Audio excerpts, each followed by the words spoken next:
See American body bags? Is this the priority of a second-term Trump administration?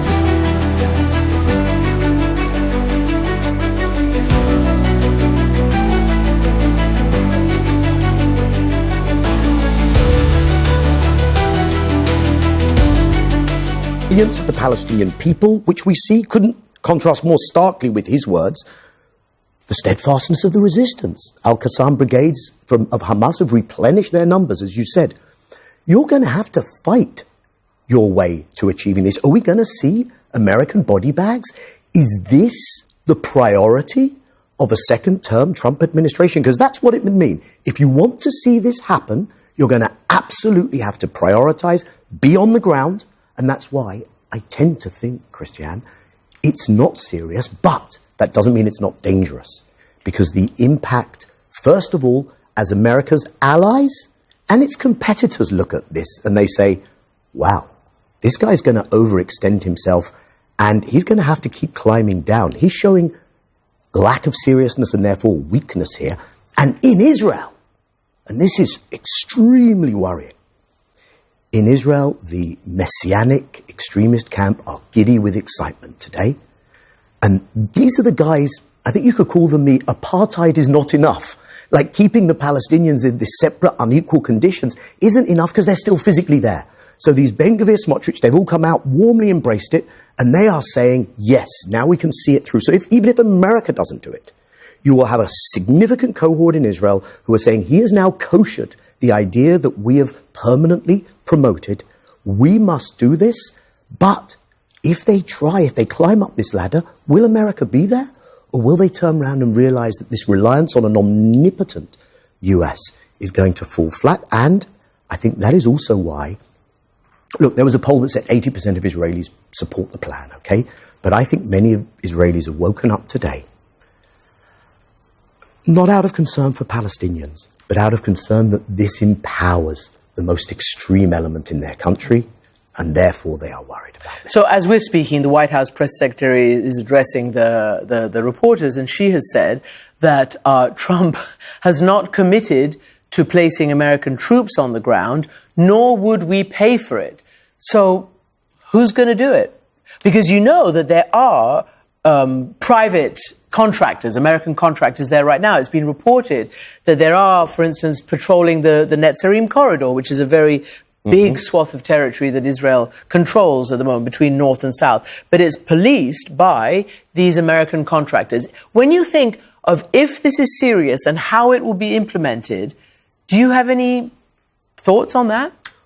Well, we're used to the idea of using mercenaries. We have the examples of Blackwater in the past. It didn't turn out well for America and Iraq. It has never turned out well. Exactly. And someone has to pay for them as well. Now, lots of people profit, sure.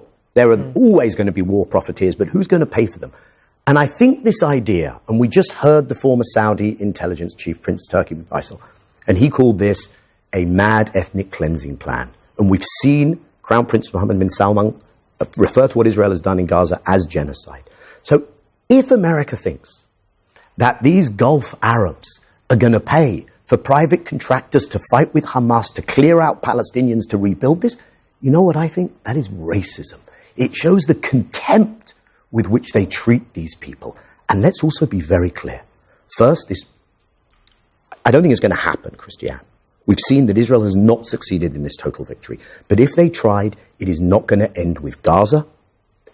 The West Bank is the jewel in the crown for this same cohort, very significant in Israel. And it is going to be, and that's why you're feeling so much anxiety, I think, in the region.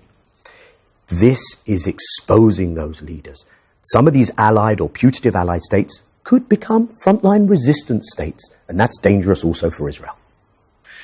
I mean, I asked Dr. Barghouti about that because there's a lot of that going on right now, and it has been for the last 15 months, ever since October 7th and before, this, relentless sort of attacks on various Palestinian villages and farmland. In the West Bank. In the West Bank. And Trump has said that in a month, I think he said, he will announce whether he allows Israel to annex the West Bank. I mean, does that formula even work? Can Trump, as the American president, allow a land grab?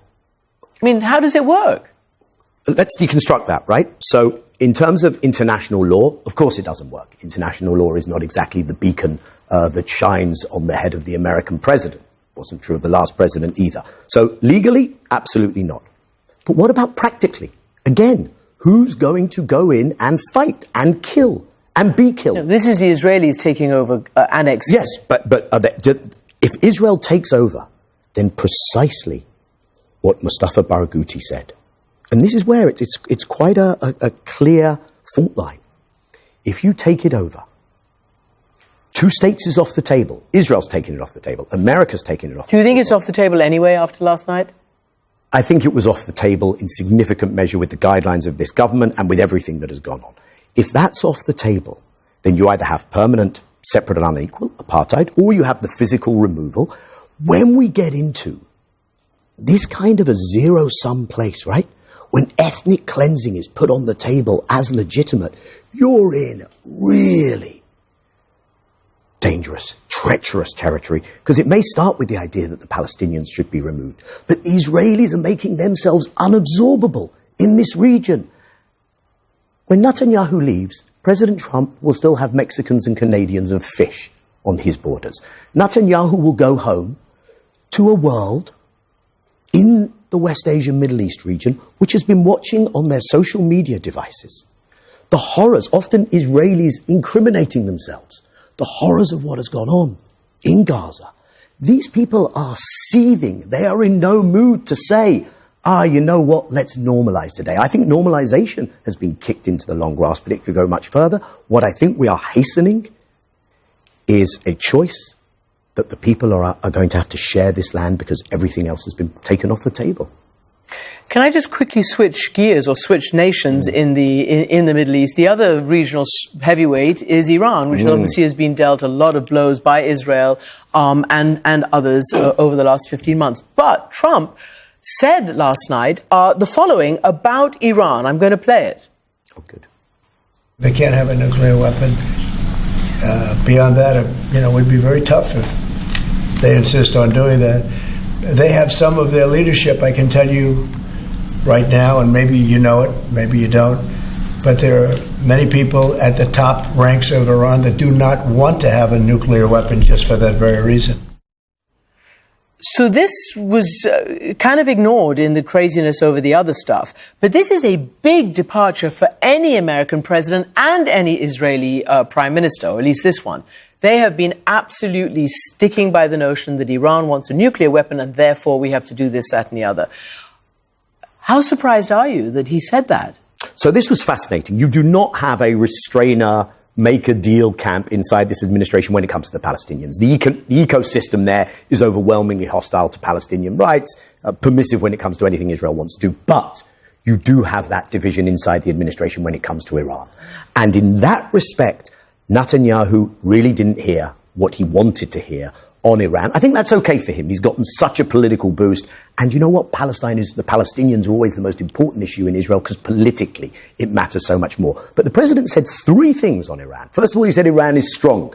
The Israeli narrative is Iran is weak. That was prior to the meeting in that short presser.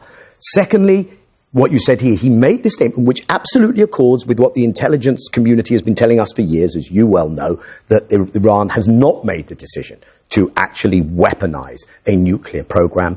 And thirdly, he came out on social media today and said, in capitals, I'm paraphrasing, we are not going to attack Iran with the Israelis. So on Iran, the pivot seems quite significant towards deal-making. Remember, Saudi and Iran have this Chinese brokered rapprochement. It feels to me like America or no America, you have a region that wants to move on, and you have an Israel that wants to pull everyone back into war, and that's a terrible place for Israel to be.